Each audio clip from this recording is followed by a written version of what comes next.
Introducing Pretty Girls Love Real Estate. Stories of everyday women breaking barriers and building wealth through real estate. Let's get it. Boss. BOSS. Hello. Thank you for tuning in to another episode of the Pretty Girls Love Real Estate podcast. I'm your host, Jessica Washington, and I'm super excited once again for my guest today. I have Miss Tiyanna Long. She is the founder of Medisi Ventures, which is all about helping businesses in the cannabis industry. She's also an aspiring real estate developer, and her company helps those cannabis businesses with anything that they need in terms of their real estate needs as well. And then she's also an Oakland native. So we're definitely going to talk to her about everything that's going on in that city. So first of all, Tiyanna, how are you? Thank you for joining me. I am doing wonderful. Thank you so much for having me. I'm excited to be here. Thank you. I'm excited to talk to you. And, you know, this topic is something a lot of people want to know more about. So I'm excited to have this conversation. But first and foremost, I want to talk about Oakland. Everybody knows pretty much your neighbor across the bay, San Francisco, is, depending on which month, like the number one or number two most expensive real estate market in the country. So obviously with that, people keep expanding and now they're getting over into your lane in Oakland. So can you just talk about what's going on there in terms of the gentrification in that area?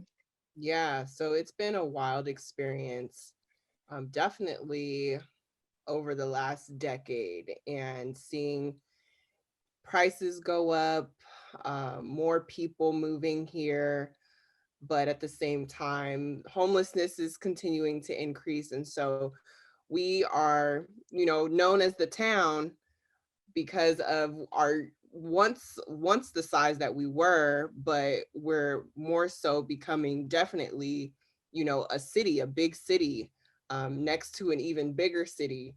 And so as things have just continued to evolve as places do, I've seen it. I moved to New York maybe in 2016, and I would come back and visit. And every time I would come back, I just saw more and more cranes in the air, building up our downtown area. You saw just more condos going up because density, there was no other choice at that point other than to build up. And that has continued, but has also increased displacement. And so people like myself that are born and raised in this city, unfortunately, have had to move away to places like Tracy, Stockton, Vallejo, that are miles, that put hours on people's commutes, that maybe still have had to drive into the city, being San Francisco, for work, because that's where, all of the major tech companies, at least here in, the North Bay, are located. And so with all of that, and like now during COVID, there's a little bit of reprieve because a lot of people are working from home.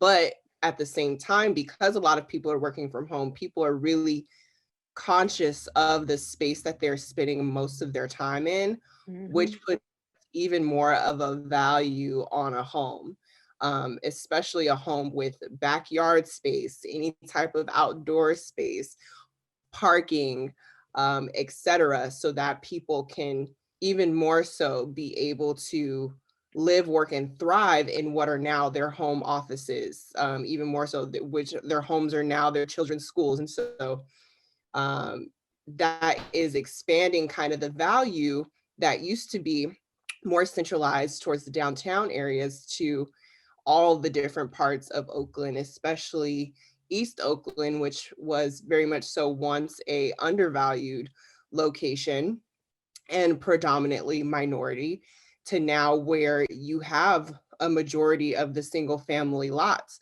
and, 2 to 4 units that provide more space so that people are not on top of each other. And so you have increases in these areas where people just don't know the value of their own homes, and maybe the home has been passed down for generations, but it's gotten to a point where people can't maintain it. the way that someone else can. And so they end up selling. Flippers come in, put a little paint, patch things up a little bit, and then go and sell it for 2-3 times the value.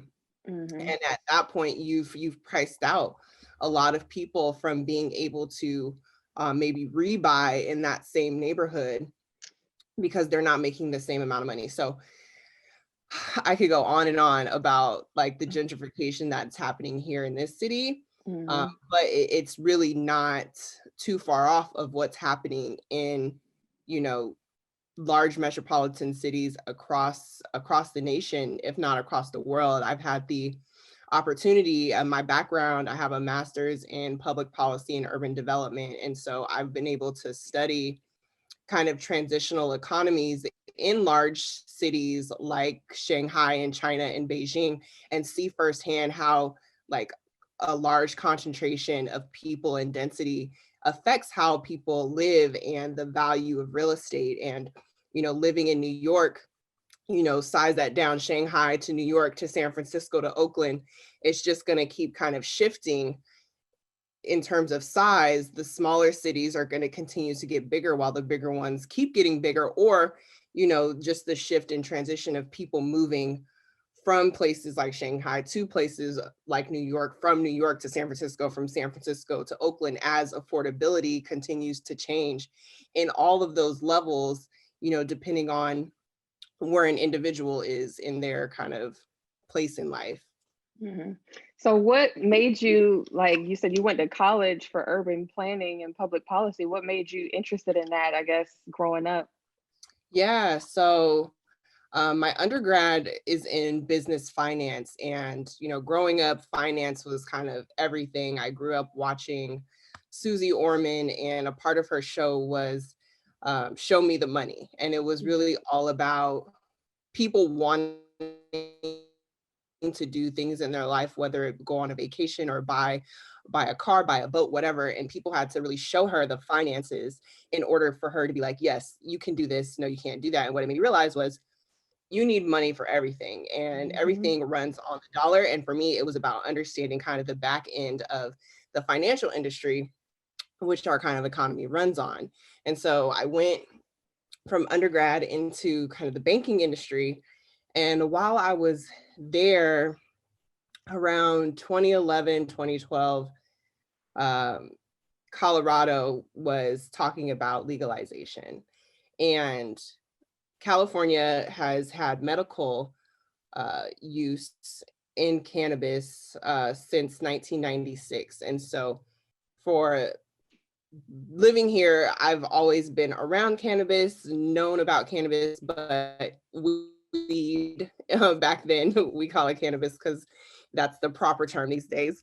And I knew that something was about to change. I knew Mm-hmm. that it meant something was about to happen in my city that was historically a very influential place in kind of cannabis history. And so I went and took a class at Oaksterdam University, which is a local cannabis school here, just to get a high level understanding of the industry, from kind of the policy aspects to cultivation and horticulture, how to grow, extraction, et cetera, because I knew that maybe not right now because my state wasn't you know, adult use legal, but it would be of some benefit in the future. And so I kind of put that in my back pocket. And then a few years later, of course, California started to have the conversation about adult use legalization. And at that point, I knew that our state was not ready for this type of shift, but it was gonna come. And aside from finance, I'm very involved in my community here. I've been on the board of a local nonprofit for almost 10 years, you know, helping underserved communities find jobs in the tech industry and doing various things that I know can help facilitate growth in my community. And I knew that cannabis legalization in the way that it was being presented was going to put a burden and create disparities in the community that was already struggling to create some type of equity for everyone to be able to survive here. Right. And so I knew that I needed to learn more about not only government from another side of how like our policies are presented and how we effectively organize to create change and who's actually in power so that can help be that liaison for the members of my community to be able to have rights and be able to have the change that's necessary as we go along and as we evolve. And so I went to grad school to understand that component, but also apply all of those things to legalization in cities that were densely populated by people of color. Right. And so how that is affecting places like Oakland, like places in New Jersey, Philly, like these large metropolitan cities that have dense populations of people of color. How is it affecting housing, childcare, education, technology and innovation? What are the opportunities and where are the challenges likely going to come from as we integrate this industry into the framework of our economic system in America and then beyond? Yeah. Because everyone, when it comes to legalization, is going to look to America how we're going to do things. Even though, Canada has federally legalized, they do things very different than we do here in the United States. And even within the United States, every state does something different. And so I knew it was going to present challenges in ways that we would need people that look like me, other people of color, to be able to advocate for like the fair advancement of people of color at the beginning of this industry. And so that's what really moved me to go to grad school, to learn more about policy, learn more about urban development. And housing obviously is one of the main wealth generators for people. And so I knew that real estate was going to be a component that I was going to need and want to specialize in. And so I went for it. Okay, well, two things about the cannabis industry. Let's get into this. Like you said, it's been a major disparity in the advancement of people of color in the space, and obviously we know all the history about the war on drugs, and cannabis is still a, what's it called, Schedule 1 drug federally. Right. So there's all the laws against it. Like people still locked up in jail for very minor offenses when it comes to marijuana. But on the other side, there's these multi-billion-dollar corporations out here that are now profiting from the exact same drug or the plant. I don't even want to call it a drug, the plant, the substance. And then, like you said, in community of color, we're not benefiting from this new kind of progressive stance on cannabis.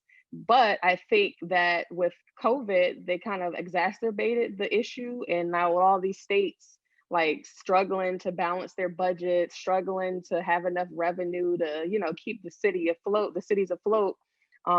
It's like a matter of time. Like they need more revenue. They don't want to raise taxes in every state. So what's another way to get it is this just create a whole new industry. So I guess what is Medisi Ventures? What are some of the things that you're doing now to make sure that people of color are on the forefront when all these new states start passing these laws? I know specifically you mentioned New Jersey, which is the newest one, with a lot of people of color that are live in that state. So what are some of the things that you guys are planning to do to kind of just help people of color make sure that we are being able to participate in that industry as well?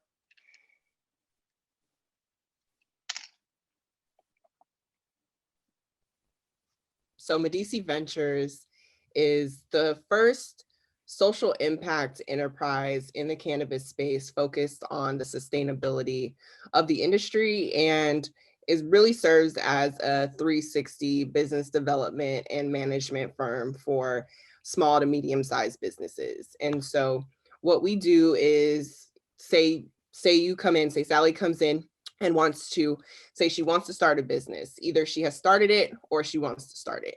Depending on where she is in the process, we help you through that. I kind of use the phrase, we're the best co-founder you could have without like giving away any equity.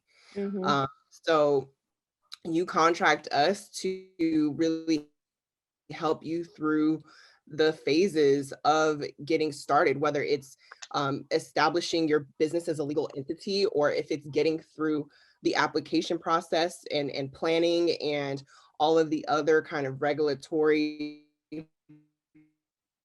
hoops that you need to get through to get permitted to, okay, now we have the permit, now we need to find you or take your space that you have to a place where you can actually conduct business out of it, and then launch, and making sure that, you know, once you do launch, do you have everything you need? So kind of backing up into HR and making sure that you have the staff you need. Because a lot of times entrepreneurs in this space don't have teams. They don't have the support that they need in order to be successful.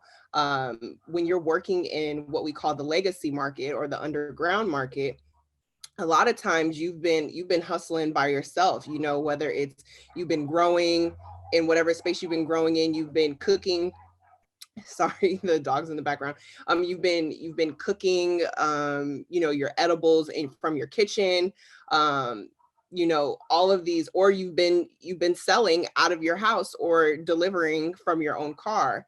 You didn't have to have all the extra insurance and workers' compensation and all of the other components that go along with having a legal business in this space and dealing with all the compliance that you need to have in order to operate safely, securely, and effectively. And so we help individuals and businesses make sure that they have all of their ducks in a row so that they can be able to then go on and thrive.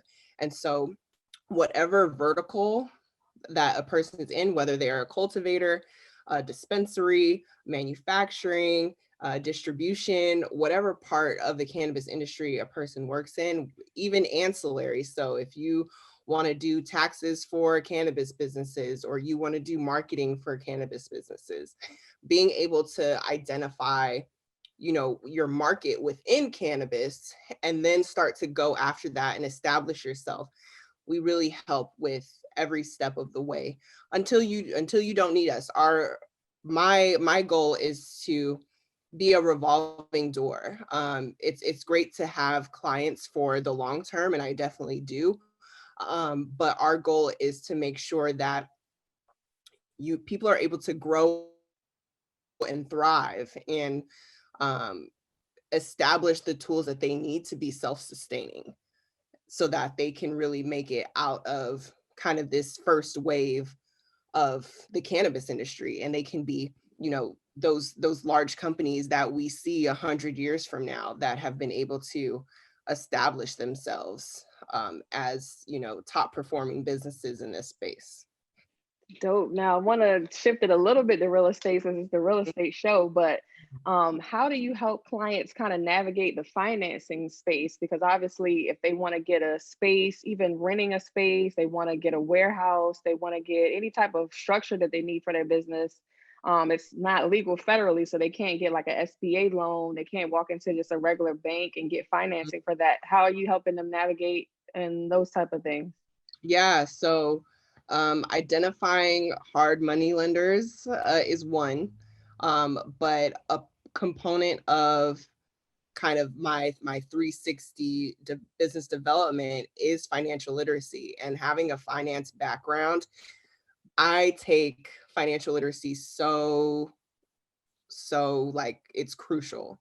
Mm-hmm. It's very important. And so a part of my, you know, business strategy with any individual I work with is making sure to establish their knowledge of their own finances, really establishing what they can afford so that they're able to scale efficiently and effectively.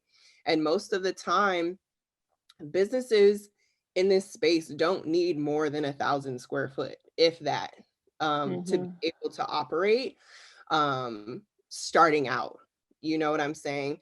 And so, and that's, cultivation, you may need a bit more space for canopy purposes.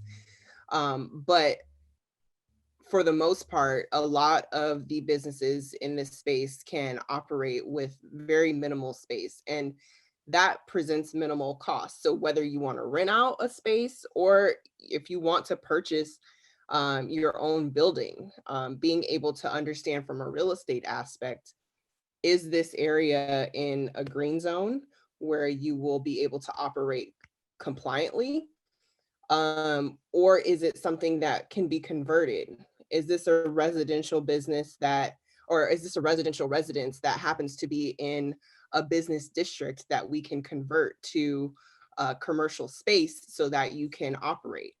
It's really about getting creative and understanding not only the industry, but understanding the real estate market and where cannabis businesses are allowed to operate, as well as advocating for um, space for cannabis businesses, but at the same time recognizing that we don't want to infringe too much on the residential aspects of the city. And this is where kind of the urban development piece comes in, is because even though I'm an advocate for small businesses in the cannabis space, I'm an advocate for the success of the city as a whole, Mm-hmm. and making sure that we're not dependent on one industry to carry the city into into the future. This is Cannabis is just one component of a plan to help create a city where people can live, work, and thrive. And so for me, it's about, you have to really understand all the different components, people, uh, departments at play. And that's how I'm able to effectively like navigate clients in the right direction to get their businesses launched and um, be successful. Cool. So let's shift to your personal real estate experience. I know you're licensed with Compass, Mhm. which is like a truly like innovative brokerage that's pushing the limits in the brokerage world. They do a lot of things that are non-traditional. And I know you were telling me a little bit of stories about your experience trying to navigate the commercial world a little bit. So just tell me a Mhm. little bit about your experience so far, being a realtor, dealing with your clients, and then your aspirations for being a developer as well. Yeah, absolutely.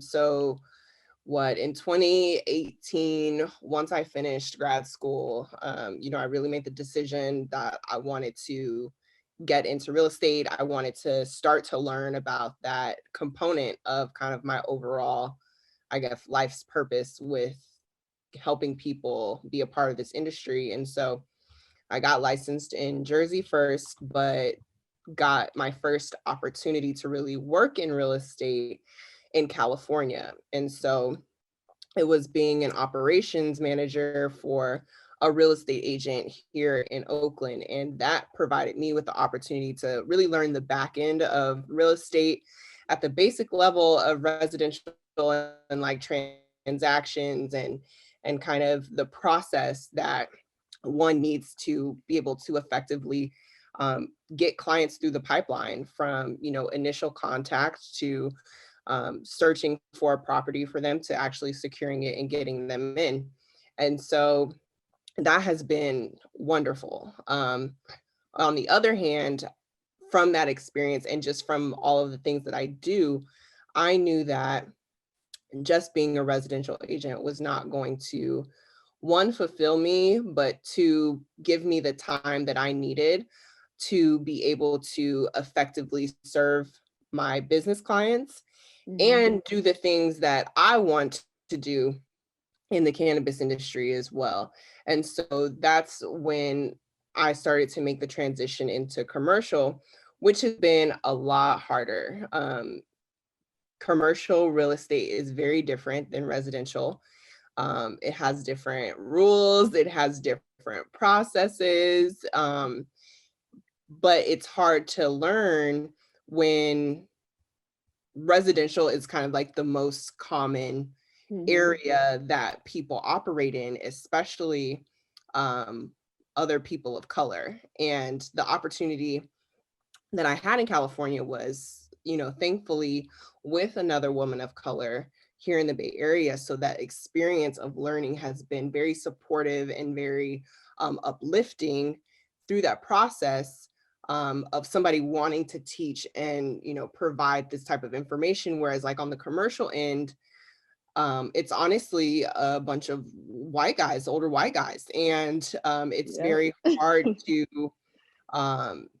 comfortably navigate that space and get these guys to take me to their showings and like give me all the information, even really trying to figure out how do you get paid from a commercial transaction is very difficult information to get, and there's really no manual.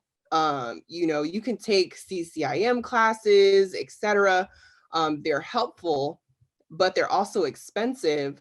And most of the time, the on-the-job learning is what is really going to get you the experience that you need to be able to do transactions alone, which is what I want to do. I want to be able to do a transaction alone, right? So that has definitely been a challenge. Even, if I have someone that I know coming to me asking if I can help them with this commercial lease that they have, in some aspects, yes, I can. Like I can run comps in the area and maybe see what is the typical rent people are paying in this area. But when it comes to actually being able to write the letter of intent and help them with the contract and et cetera, I technically right now can't do that by myself. And so it has been, my mission of earlier this year to identify individuals in my brokerage that can help me, because I work for one of the, it's such a great brokerage, but it doesn't have that commercial aspect yet because we've expanded tremendously in the residential real estate side. And yes, we have a commercial arm, but it's not as big as, a Coldwell Banker, a Keller Williams, Tri Commercial, all the other brokerages that either have already established commercial sides or brokerages that are purely commercial. And I want to do both. So I know that I should be able to handle any type of transaction, but it's definitely something that I have to go after and really identify those people on my own. And luckily, I've had kind of our commercial sales managers put me in contact with a few people that I'll be able to reach out to soon, and really get that knowledge and education that I need to be able to learn what I need to learn. And so that has been one of the biggest challenges in learning the commercial space. But I know I need to learn it because I want to be a developer. I want to see a plot of land, and I want to be able to handle everything from identifying the land, being able to test the gravel and the dirt, like to understand what can I put on this plot? Like, can I put, a mixed use place on here? Is it just residential that can go here? I want to be able to build it. I want to be able to sell it. I want to be able to rent it. I want to be able to do everything to build my real estate portfolio and to help other people be able to build their real estate portfolios. And so on the development end, also, I know what industry I work in. I know that cannabis is here to stay, but I also know that cannabis is also going to create millionaires that are going to be millennials like myself. And I know they're also going to create millennials of color that sometimes don't speak the same language as these older white men. And so if I can be the liaison that understands all of these different aspects of real estate to help through all the complexities of a transaction, through policies and understanding where can an individual conduct certain type of business, if I can speak all of those language and help my small to medium, entrepreneurs of color that are exceptional business people, but may not have had the kind of the institutional education that I have had and the experience that I've had, I want to be that liaison to help people make it to the next level. So that's when it comes to development of businesses and real estate. Those are kind of the two places where I'm, planning my stake as a developer in this industry for sure. No, you're definitely well on your way, and having that urban planning and public policy background is definitely helpful. I think that's something that a lot of people that are in commercial real estate may not even have. So, and you've already identified a niche audience of a growing industry. So I think you're well on your way. Once you get more of that technical knowledge, which you told me you're starting to read like construction textbooks. Yes.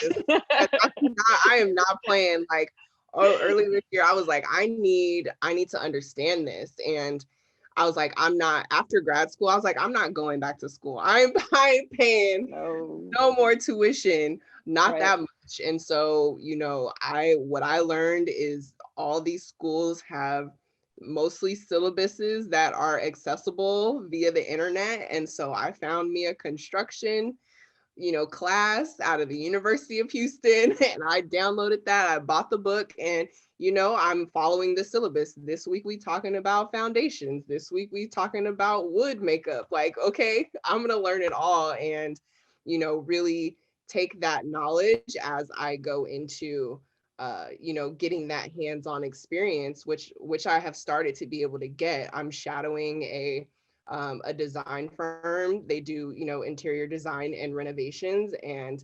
I met someone through my brokerage that is an agent, but also has this design firm. And they've allowed me to really shadow them through one of their projects. And so I've started to be able to have experiences kind of in the renovation space. And, it's slow and steady. And I'm really excited, but I'm not afraid to go jump in and ask for help where I know I need it. But really identifying the experiences that I'm going to need in order to be able to properly help people.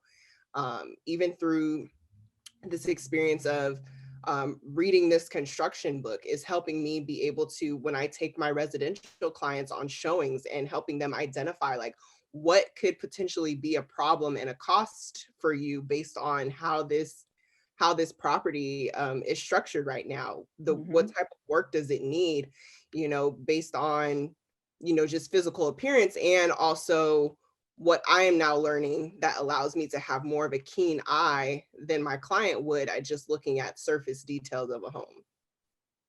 Well, no, that's definitely good. Anything that you can do to set yourself apart from other people out here. And I mean, you already stand out being a woman of color in real estate, commercial real estate. Specifically, you want to deal with cannabis clients. You're in California, so like the biggest market. You're knowledgeable about New Jersey, which will probably be one of the biggest markets when they fully open it up. And I'm sure New York is not far behind. So you're killing the game. You got a lot going on. That's what's up. Yeah, a lot going on. Like, I'm also always trying to like keep a level head about it too, because mental health is crucial, and it can get very stressful feeling like you have to keep up with how fast things are moving. But at the same time, I think 2020 brought realization for everybody that time is very precious, and I'm not in no rush for nobody. Like, I know what path I'm on, and I'm just trying to, take my time with it, learn as much as I can, and recognize that I have found a niche in this market, and I have very specialized skills that, you're right, not a lot of people have. And so I lean on that. Not fully, but I definitely lean on that in knowing that, not a lot of people can do what I do. So it's lit. No, that's definitely important to show yourself some grace. I feel like as Black women, me and Nicole Wilhelm were talking about this on the episode she was on.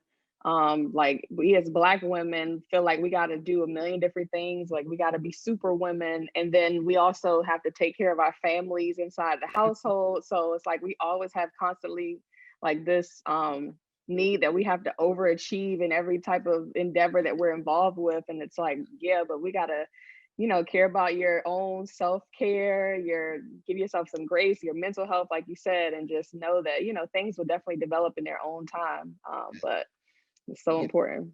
Trust the process. Definitely trusting the process, because we got to support each other too, and make sure that we're lifting as we climb.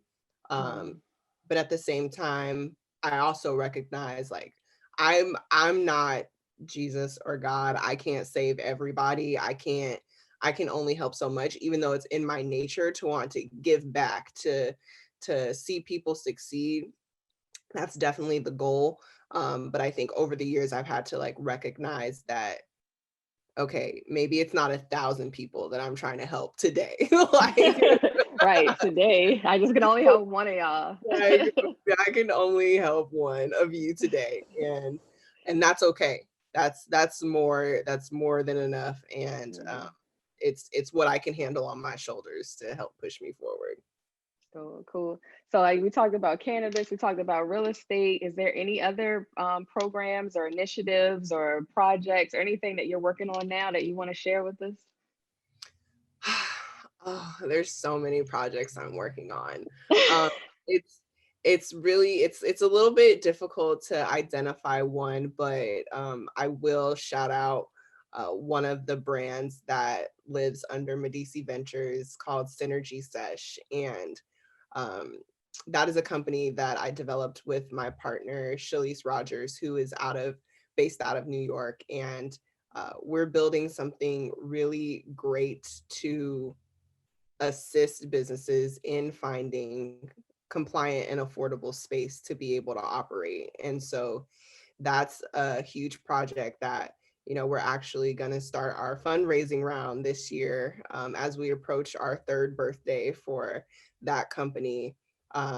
We're entering our fundraising round, and so we're going to be doing a friends and family raise to allow people to be able to participate, whether you don't have to be a plant toucher, you can be an investor, and really help minority entrepreneurs succeed and have market share in this space. So that's one of the bigger projects that I'm working on right now.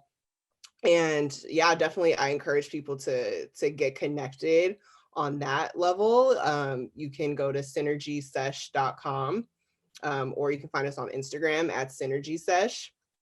And yeah, keep following that journey, because this year is one of our highlight years, and we're going to be working on a lot of great things in that capacity, whether you are a cannabis entrepreneur that wants to be plant touching, or you're an ancillary business. It's definitely something that people will want to be involved in and get the resources from that. So yeah, we'll name drop that one. Okay, no, that's dope. I mean, I definitely want to hear more information about investing, and once you guys finalize like a formal thing, I would love to help promote that, because that sounds dope. We appreciate that. Yeah, I'll send you all the deets. Okay. All right. It's been good though, because as we go through our different phases as entrepreneurs ourselves, we learn so much that we know there's so many people out there like us that have never gone through a fundraising round. Like how many of us entrepreneurs want to get to the phase where we can actually raise capital safely, really understanding the type of lawyers you need to really protect your business and the contracts you need to be able to discuss your ideas with people, and really take this business seriously. Because that's one of the things that you see in kind of shortfalls down the line is, we're entrepreneurs, we can go on LegalZoom and get a lot of things, but at some point, your growth is beyond that, and you really need a team of people that you are their sole priority, on this project and making Mhm. sure that you're crossing your T's and dotting your I's. And that's just something that I also want to encourage entrepreneurs as they continue to grow to recognize there's a point where you can no longer do it by yourself. Right. And it's scary. It's scary sometimes, especially if you don't have a partner um, to do this with. Being able to trust someone enough to take the load off of you in various areas so that you can really get the business done that needs to be done is difficult, but it's possible. That's definitely what Medisi Ventures is there for. We help a lot of single entrepreneurs. They don't have a partner in their venture, but they're great. And I think anyone that has ever looked at applying for grants or applying for funding, a lot of the requirements is like must have 2 team members, and that knocks a lot of people out of the game from the jump just because you don't Mhm. have another team member. And so being able to get that, and they say that for a reason.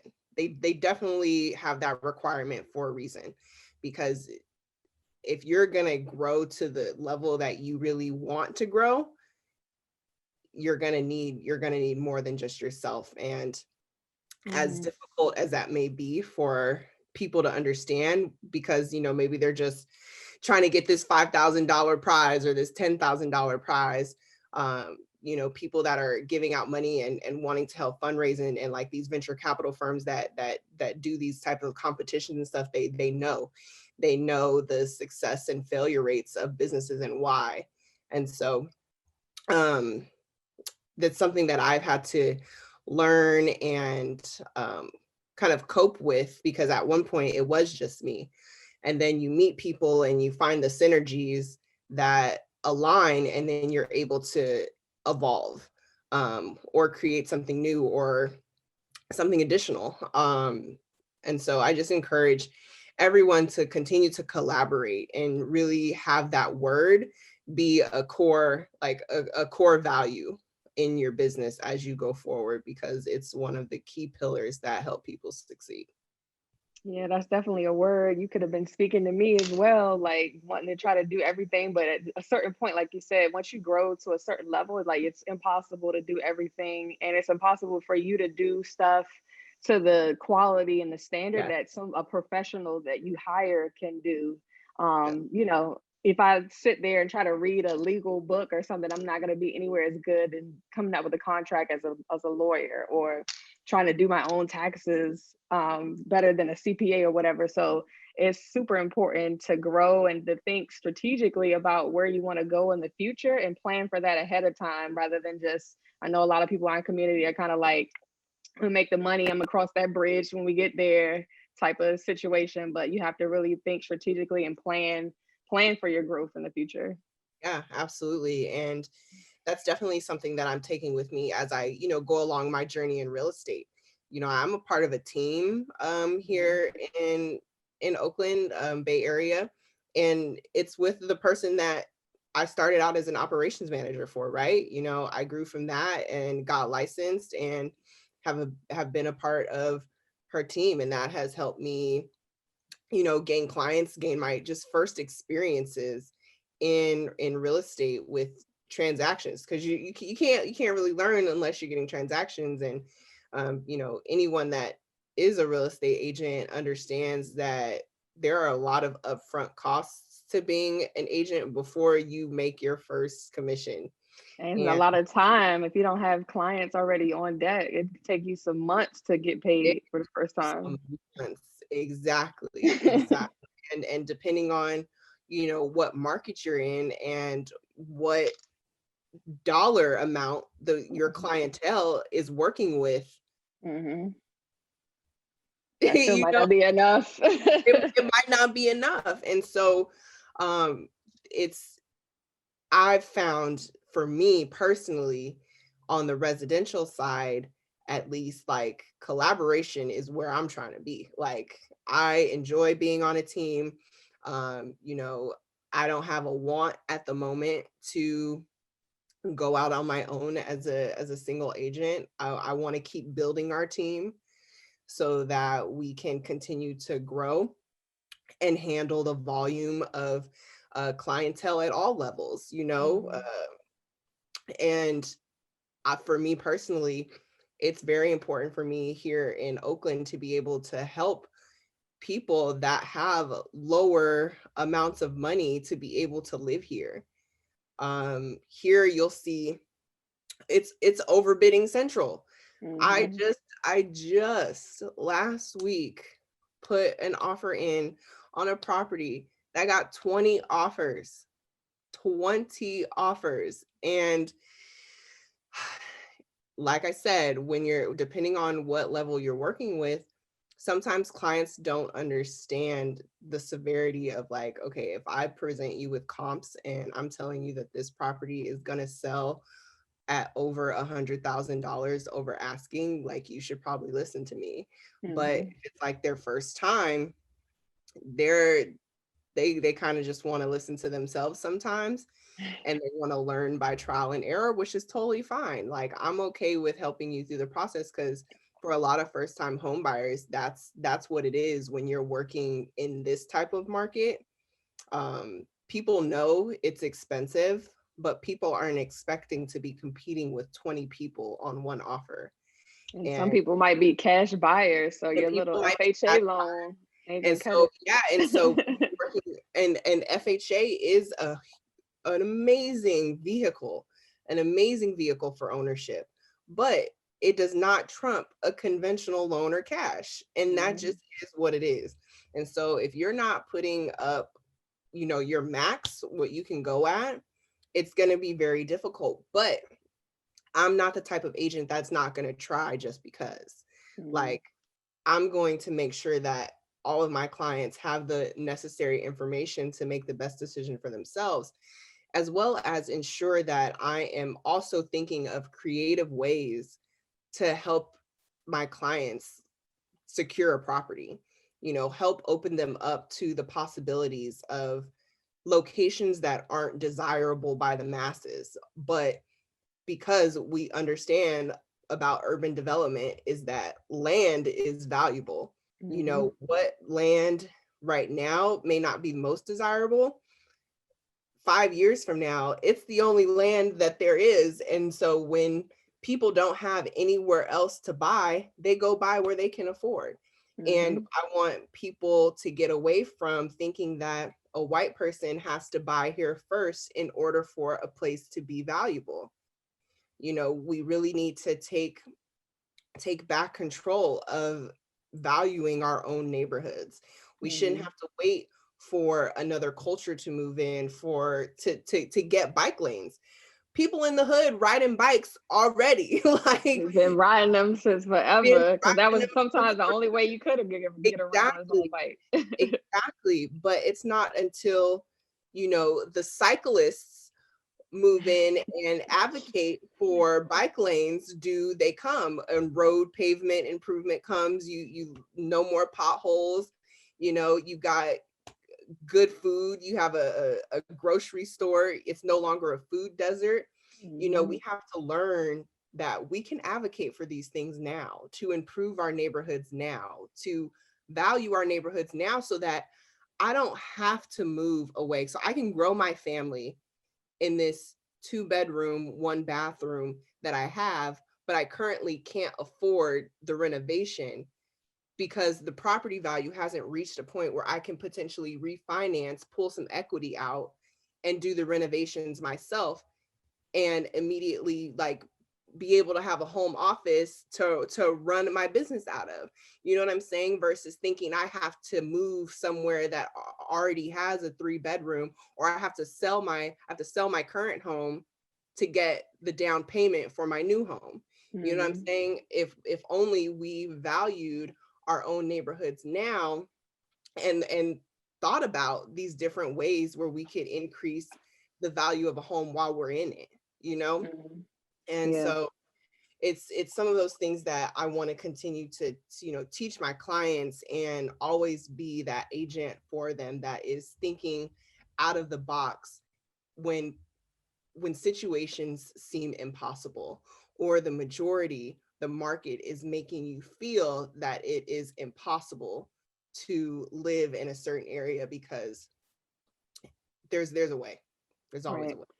And that's what important about representation. Like, you being from the area, you being from the city, you can identify with the specific nuances that people from that area will, the problems that they face, the challenges that will come up. So if you're getting represented by somebody that's not from there, that's not like us, or whatever the case may be, they're just gonna be like, yeah, your offer's not good enough, move on to the next thing. So it's important to have that representation to identify, okay, maybe you can't get this one, but there's another one right here that's in the path of development that will, have that property increase in a couple of years or something. Like, knowing what your situation is. I've been there, done that. I think you should do this.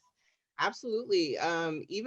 Even simple things like getting people to understand like 203k loans with FHA. Like, even if you find a property in a particular neighborhood and it needs some fixing up, you can still afford it. People just think that, oh, I have to buy this property in its current state.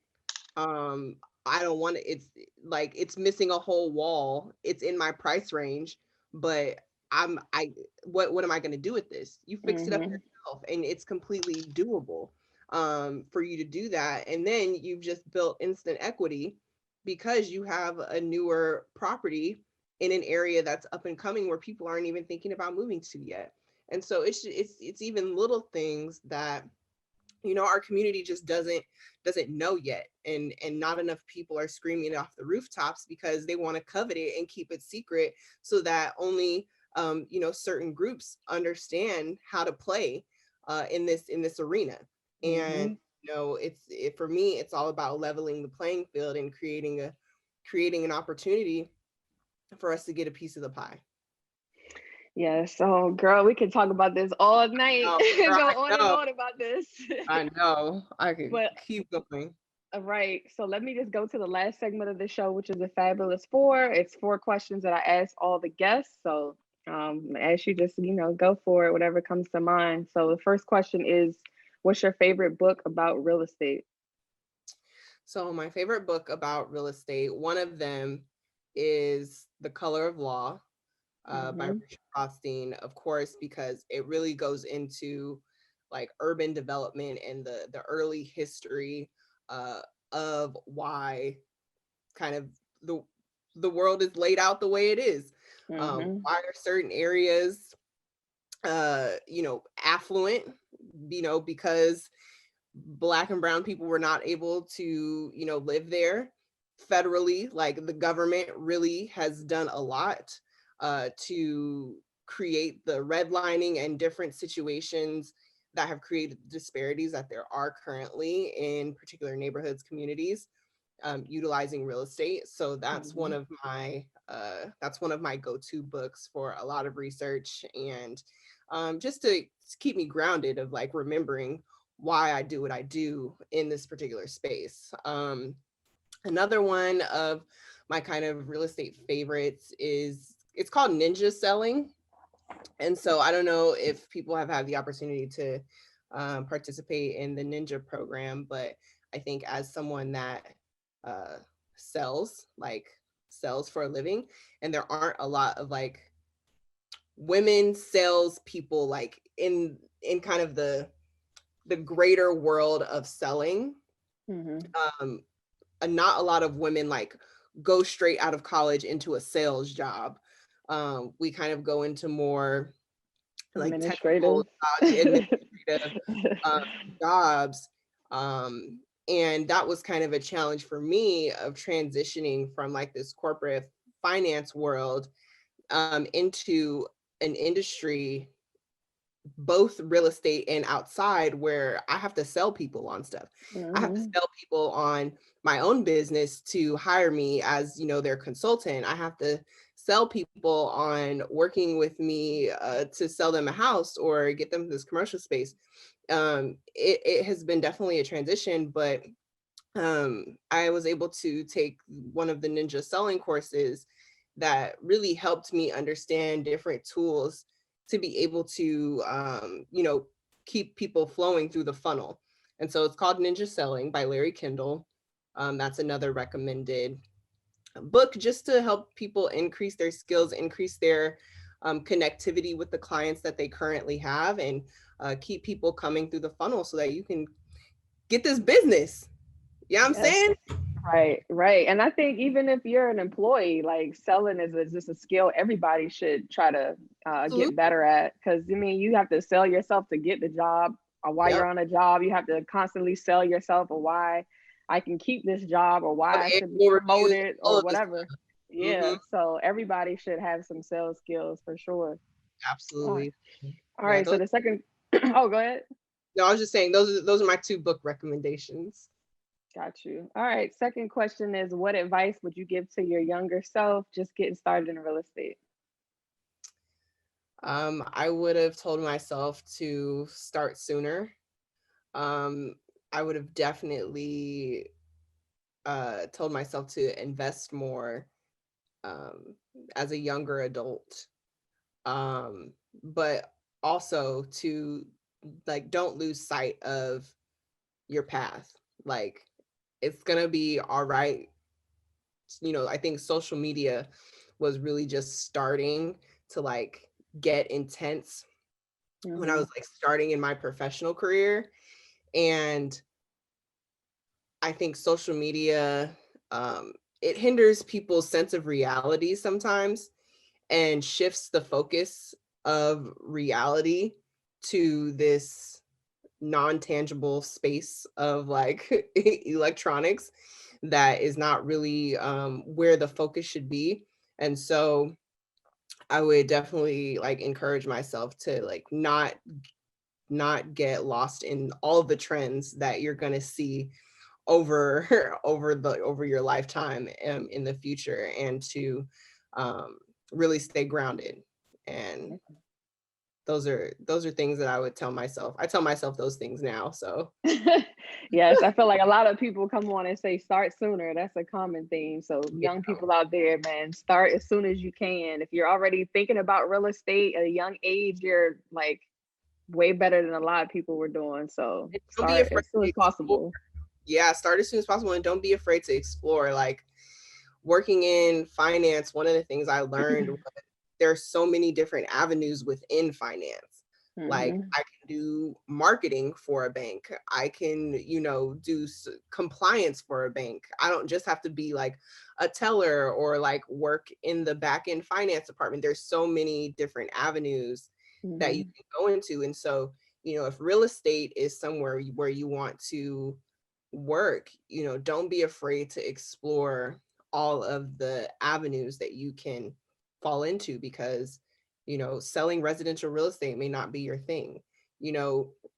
Selling commercial real estate may not be your thing, but maybe you like being a transaction coordinator. Maybe you like being an escrow officer. Like, explore. There's so much to do. And don't be afraid. Don't be afraid to start over.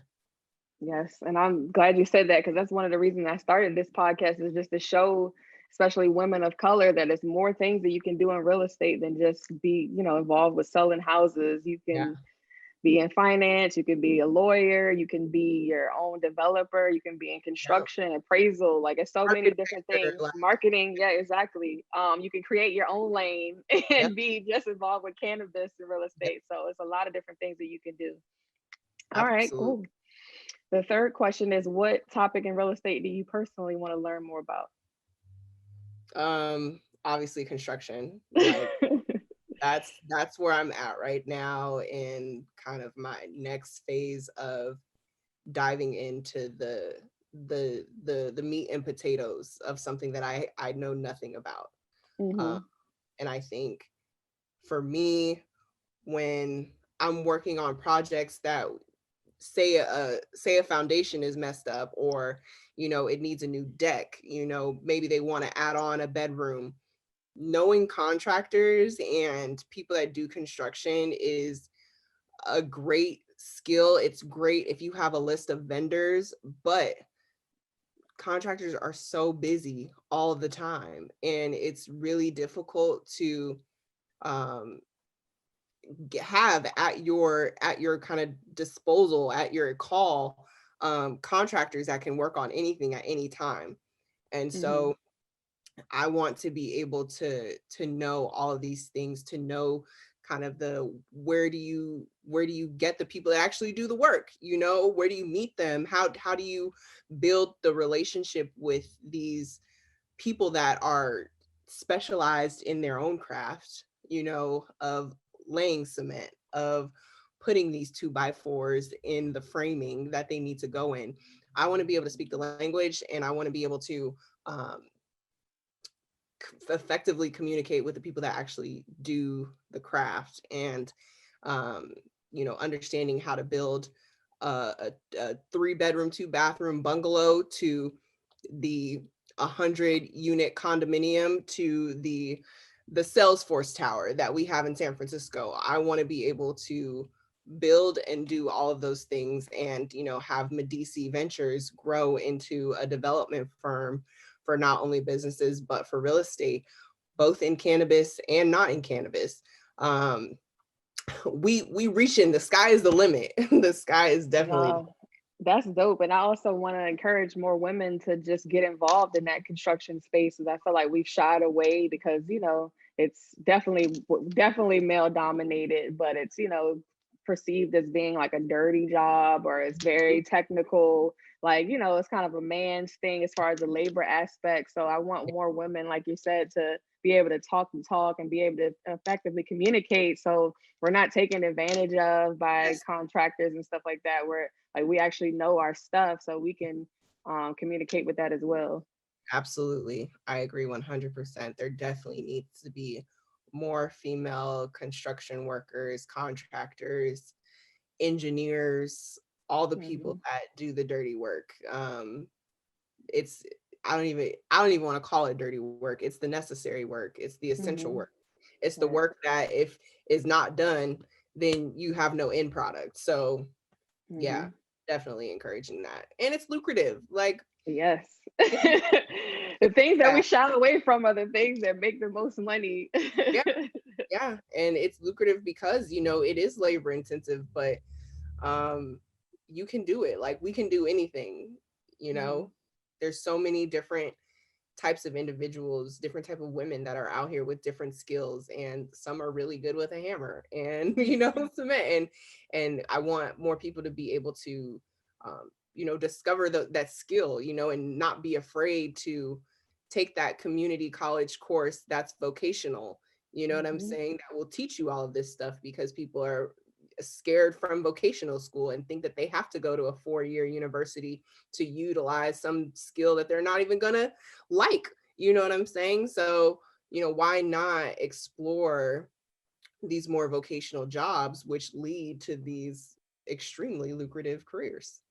Yeah, and I'm glad you plugged that, because all these vocations are definitely in high demand because people are trying to shy away from that. With the more the technology advances, everybody wants to be in software or whatever like that. But being a plumber, doing HVAC, doing construction, all that is like super lucrative, and it's always going to be a demand for that. So it's Oh, definitely a good skill to have.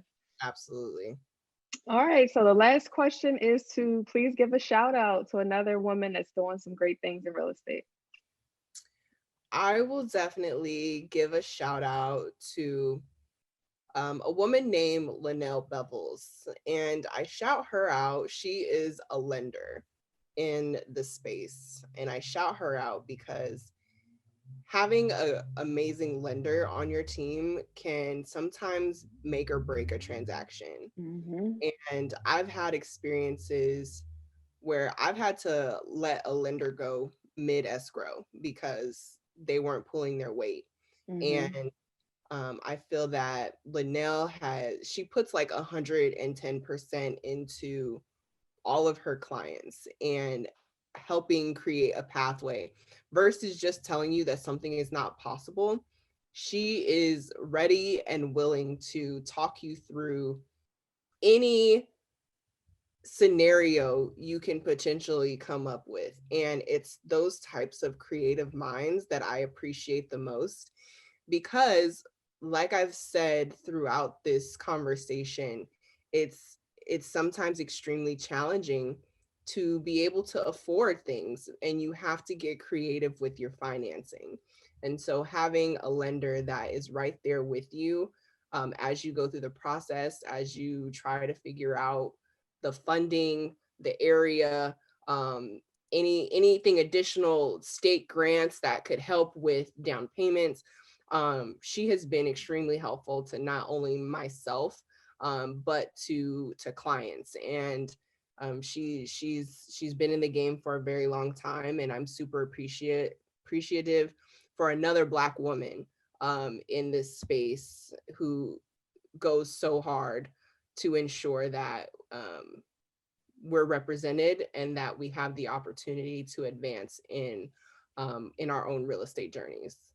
Definitely. Shout out to her. And that's another area where we need more representation because, Yeah. you know, like you just said, with the color of law, like we've been held back from having access to capital in real estate and in businesses, Yes. everything. So to have those people in decision-making roles is super important. Absolutely. And only like, it's only when we're in these spaces are we able to fully advocate for what we need. If we don't have anyone on the lending side, we can only advocate saying that we know that this is not right, but we don't know why it's not right. But when you're in it, you get to see the back end of what is actually going on. You know, who are making the decisions and what is their criteria, what is wrong with their criteria, so that we can call out specific things that need to change in order for us to see the equity or change that we want to see in the industry. So people like her are very important as we go on this journey. Awesome. Well, how can people get in contact if they want to do business, if they want to follow everything you have going on? How can they reach out?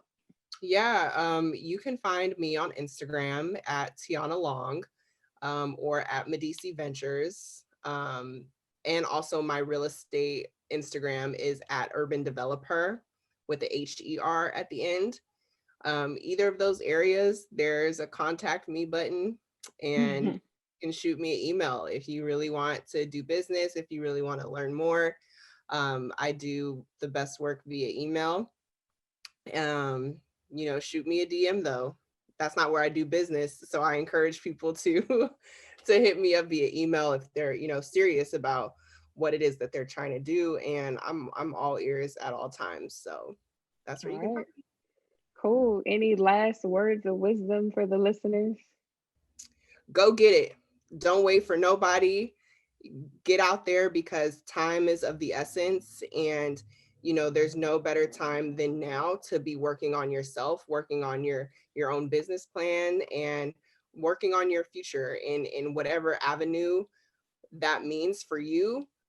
Take this time. If you're waiting, I ain't got nothing for you.